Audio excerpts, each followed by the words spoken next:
안녕하세요. 지금 도장 케이스를 만들고 있는데요. 가죽 공예 중에서도 통가죽 공예는 아무래도 부가가치도 있고 염색을 직접 하기 때문에요. 찾는 분들이 늘어납니다. 벨트가 가장 많아요. 가장 많고 그 다음으로는 뭐 이제 케이스나 보관용이죠. 통가죽의 장점은 뭐냐면 일반 가죽으로 만들게 되면은 각 잡기가 힘들죠. 각을 잡아서 한다고 해도 어딘가를 접어서 해야 되고요. 근데 지금 이렇게 이제 각을 잡아서 모양을 좀 이쁘게, 그리고 뭐냐면 일반적으로 구입할 수 있는 것이 아니고 내가 좋아하는 색상으로 해서 실부터 시작해서요. 내가 좋아하는 색상으로 제품을 만든다는 것이 가장 큰 장점이죠. 단추를 먼저 선택을 하는 것을 좀 설명을 드릴 건데요. 스냅 단추 중에서도 이제 스프링 단추는 고장률이 좀 높습니다. 그러다 보니까 링 스냅을 쓰게 되는데, 이 가죽 제품을 내가 만드는 거에 두께에 따라서 선택을 해야 한다는 거예요. 지금 이렇게 두꺼운 가죽 같은 경우에는 3mm가 조금 넘습니다. 근데 지금 주문 제작을 받은 제품 같은 경우에는 두께가 약 한 2mm 정도. 그러니까 원래는 이게 2.5 정도 되는 그 가죽인데, 염색을 하고 이제 또 수축이 되고 그런 과정에 있어 가지고 약간은 줄어들어요. 그래서 이 단추가 달아질 수 있을 정도, 그 정도의 가죽의 두께를 선택을 하시면 돼요. 단추는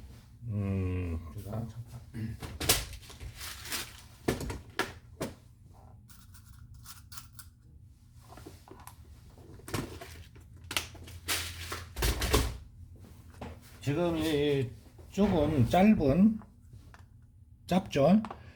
이 제품 같은 경우는 단추가 지금 10mm짜리예요. 10mm 작은 거, 작은 단추인데 지금 만드는 주문을 받은 제품은 13mm로 할 겁니다. 이런 식으로 들어가게 되죠.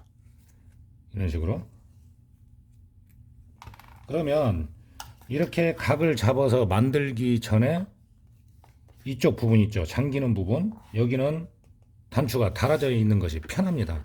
그래야 바느질을 할 때도 편하고 미리 달아놓는 거죠. 여기 같은 경우는 바느질 이제 보이는 쪽이니까 바느질이 끝난 다음에 해도 되고요. 타공 펀치는 링 스냅 단추는 13mm까지는 2.5 펀치로 타공을 해주면 돼요. 2.5로 타공을 해주고 그 호수에 맞게 13mm 종발을 놓고요.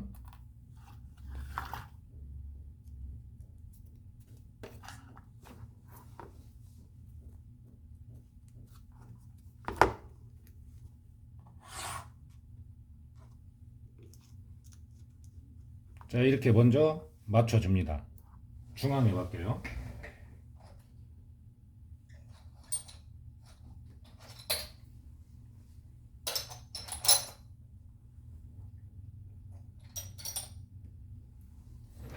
링 도트 역시 마찬가지로 13mm로 해서 이걸 이제 때려주는데 한 번에 세게 때려도 되지만 가급적이면 처음에 틀을 잡아주고요.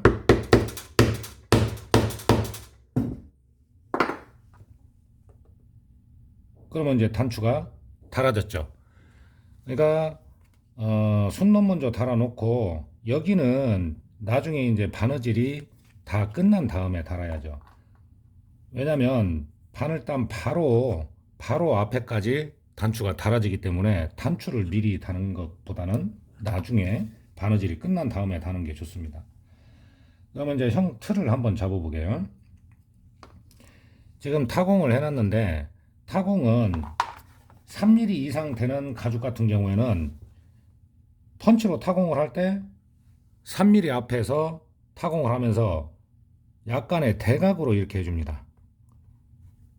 약간 기울여서 해줘야 두 겹이 직각으로 겹쳐졌을 때 바느질이 편하겠죠.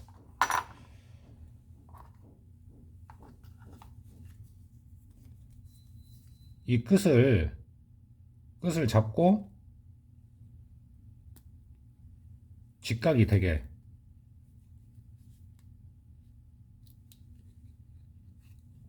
붙여주는 거죠.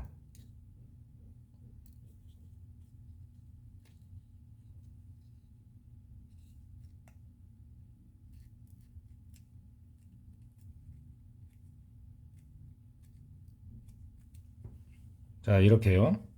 그리고 이제 제품을 만들 때는 샘플을 꼭 놓고 이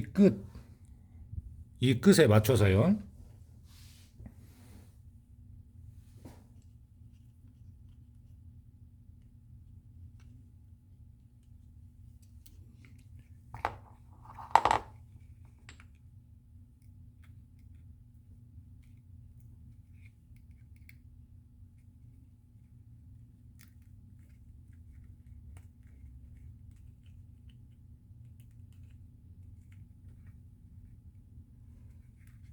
똑같은 모양으로 잡아줍니다.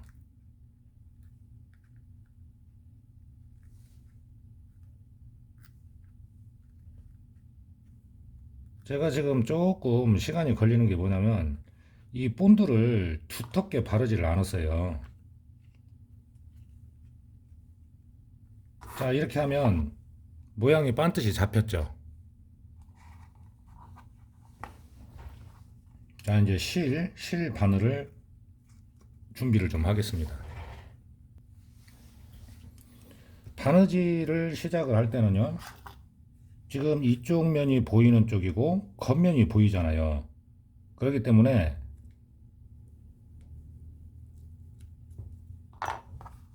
내 눈에서 보이는 방향으로 바늘을 끼워줍니다.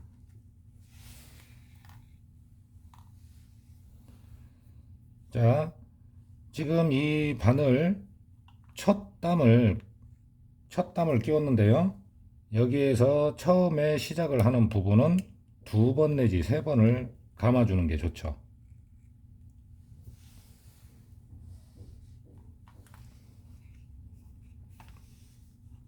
그리고 또 한 가지는 손님들하고 상담을 할 때는요, 실 색상까지도 상담을 해줘야 돼요.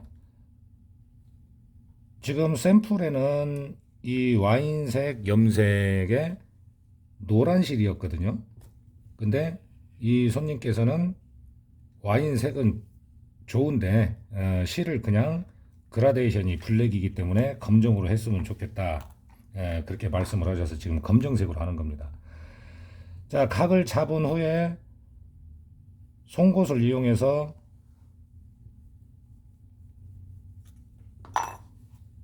구멍을 내주고 많이 힘이 들지 않게 이렇게 바느질을 해주면 돼요. 그리고 교차를 하기 때문에 이쪽으로 다시 안쪽으로 바늘을 넣어서 바느질을 쭉 해줍니다. 그리고 공의 바느질은 항상 양쪽을 좀 당겨주는 게 좋아요. 자, 한 땀 더 보여드릴게요.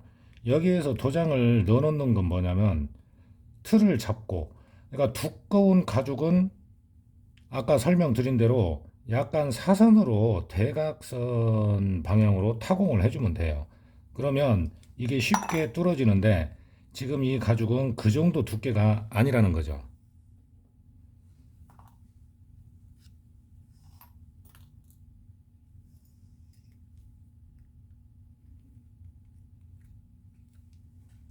자, 이렇게요. 검정색 실이라 보이지는 않지만 그래도 사선으로 가야 되기 때문에 모양을 이쁘게 잡으려면은 내가 보는 방향에서 바느질을 시작을 해준다는 것이죠. 이렇게 해서 쭉 돌아가서 여기까지 해서 여기서 마무리가 되고, 이 부분 있죠, 이 부분도 도장 케이스를 예를 들어서 인감 도장이니까 보관하려고 하는 거기 때문에 험하게 쓰지는 않는다는 것이죠. 그래서 이 땀에서도 여기에서도 2번 정도를 감아주는 것이 좋습니다. 제품을 만들 때 뭔가 이렇게 손님이 봤을 때도 조금 정성이 들어가 보인다. 그러면은 입소문을 타고 일이 들어오는 거예요. 그리고 복원과는 또 다릅니다. 그러니까 뭐가 됐든 연결이 된다는 거죠. 가방을 복원해 보신 분이 마음에 들면은 이제 그 자켓도 복원하는 거고요. 그리고 이런 케이스부터 시작해서 이분도 처음 오신 건데 케이스부터 시작해서 좀 마음에 들고 괜찮게 만들어 드리면은 단골이 되는 겁니다. 이런 것도 하나의 수입원이니까 참고를 하셔서 통가죽의 어떤 장점과 매력을 좀 홍보를 하실 필요도 있다는 얘기예요. 자, 오늘은 이 바느질을 각을 세워서 하는 것을 좀 설명을 해드렸습니다.